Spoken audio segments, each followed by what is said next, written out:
આવનારા સમયમાં એક રેલી મારી ઈચ્છા છે. હવે એ આપણા રાષ્ટ્રીય અધ્યક્ષ પછી કે તમે બધા કહેશો કે જાગૃત કરવા માટે એક આપણે જેવી રીતે 2-3 રેલીઓ કાઢેલી, સંવિધાન રેલી આપણે એક ઉમરગામથી અંબાજી કાઢી અને અંબાજીથી ઉમરગામ પેલી કાઢી છે.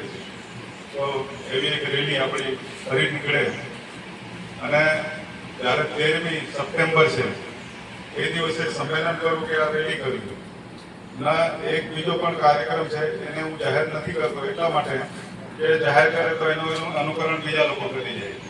એટલા માટે અમે અમુક લોકો જ એની અંદર ચર્ચા કરીશું અને ડિસિઝન લઈશું.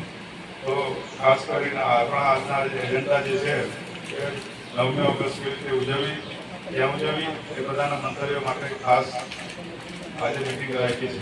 તો એની અંદર સૌ આજે ભેગા થયા. તમે બધા આમંત્રણને માન આપીને બધાયા. આ લડતને આવનારા સમયની અંદર સમાજને આપણે બચાવવાના છે.